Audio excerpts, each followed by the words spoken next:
Okay, I'm back addressing another one of the most commonly asked questions around the kitchen table. In other words, those questions of how a family is preparing itself for its wealth. In this video, I will cover the question of preparing the next generation. Parents, wealth holders, grandparents are asking us all the time, how do we make sure the wealth positively contributes to the next generation? And more importantly, how do we prepare them for the opportunities and the responsibilities that will come with the wealth that they're presently in and may one day actually own and be responsible for directing? Well, this is one of the most important kitchen table topics because the research shows that one of the reasons why wealth does not successfully pass through the generations is because the next generation was not properly prepared. And we like to add, not only is it the parents' and grandparents' responsibilities to prepare the next generation, but as the next generation becomes a young adult and an adult, we ask them the question, how are you preparing yourselves? So let me just address a few ways that the generation, the wealth holder, the parents could be preparing the next generation. One is to help the next generation maximize their happiness. And we talked about that in the prior video.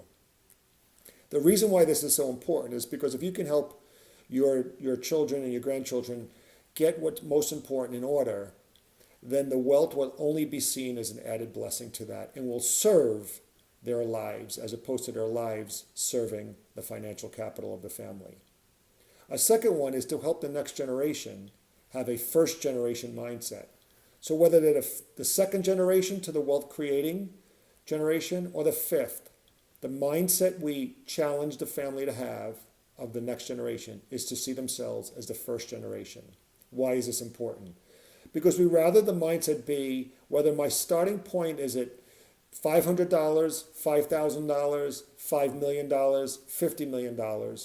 My responsibility in my generation is to live my intended legacy and to build a life that's built on the principles of happiness and our family's values, but it's to steward what the starting point has been for me or what has been passed to me. It's not how do I live off of it or fulfill the dreams of the prior generations, but how do I maximize my life at this starting point? I'm the first generation. That mindset will absolutely change the way they prepare themselves and steward the wealth that they have. And the next one is to really think about the difference between the needs and the wants in their lives, whether that's the messaging from the prior generations or the message to the next generation itself. What are my needs? What are my wants?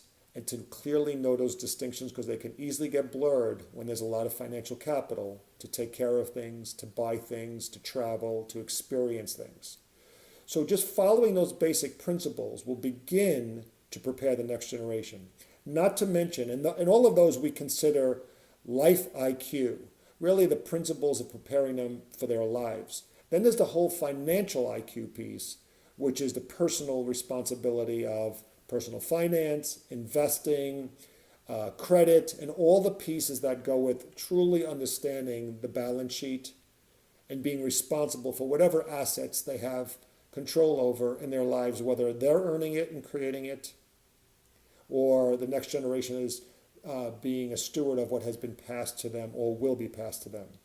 We have 10 principles and practices, both for the parent or wealth holder generation and the next generation to practice, to prepare for the responsibilities of the transfer of values and wealth in any family. You could find them in our book Legacy, which could be found on Barnes & Noble, Amazon, or our website, legacycapitals.com. Hope this was helpful.